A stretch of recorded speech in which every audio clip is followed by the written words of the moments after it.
En 1947, je me trouvais près de Dieppe, passer mes vacances au Fontville. Et je m'amusais à traduire Mallarmé en roumain. Et d'un coup, je me suis dit, mais c'est absurde, puisque je ne retourne pas en Roumanie.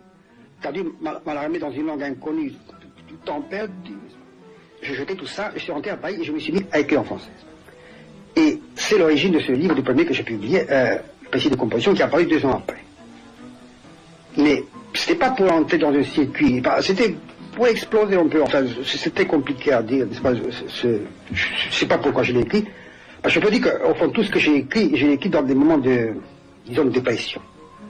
C'est une sorte de thérapeutique, par misère, par misère intérieure, par dégringolade, même si je voulais. Plus que faiblesse. Plus que faiblesse. Et donc, c'est pas nécessité.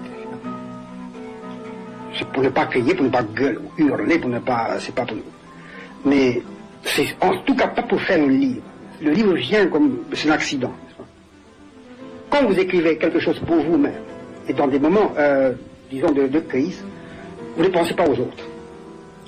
Je dirais même qu'au fond, pour moi, l'acte d'écrire est une sorte de dialogue, je dis avec Dieu. Je ne suis pas croyant, mais je ne peux pas dire que je sois incroyant, non? Mais pour moi, la rencontre avec Dieu, c'est peut-être dans l'acte d'écrire.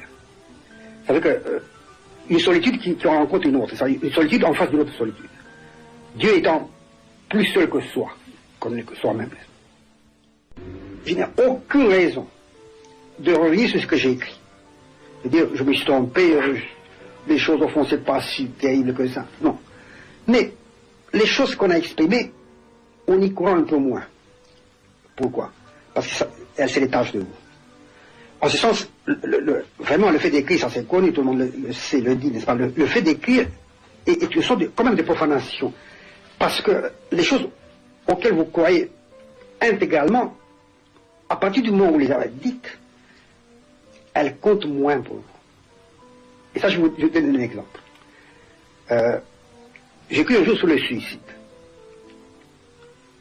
Et jusqu'au moment où j'ai écrit sur le suicide, c'est un sujet qui me hantait. J'y pensais tout le temps. Et à partir du moment où j'ai écrit ce sujet, j'ai remarqué que j'y pensais moins. Et alors, en ce sens, écrire est une profanation. Ça veut dire vous tuez le sujet. Tous les sujets que j'ai pu aborder dans ma vie, n'est-ce pas, du fait que j'en ai parlé, je les ai à moitié tués. Ce qui m'a sauvé, c'est l'idée de suicide. Et sans l'idée de suicide, je me suis sûrement tué. Mais ce qui m'a permis de vivre, c'est que j'avais ce recours, toujours en vue. Et vraiment, sans cette idée, je n'aurais pas pu supporter ma vie. L'impression d'être coincé ici-bas, n'est-ce pas, je sais pas quoi. C'est toujours, pour moi, l'idée de suicide, toujours liée à l'idée de liberté.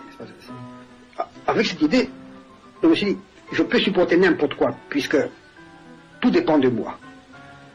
Et je dois dire que, contrairement à ce qu'on pense, l'idée de suicide est une idée positive.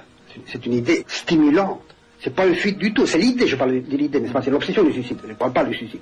C'est la pensée du suicide. Le christianisme a fait une énorme faute psychologique en écartant le suicide. Ce n'est pas l'acte du suicide, c'est l'idée. Il ne faut pas bannir cette idée. Au contraire, il faut exploiter cette idée. Puisque c'est grâce à cette idée que j'ai pu atteindre cet âge. Jamais je n'aurais pu arriver à 60 ans sans cette idée. Jamais. J'en suis absolument persuadé. Donc, c'est une idée positive.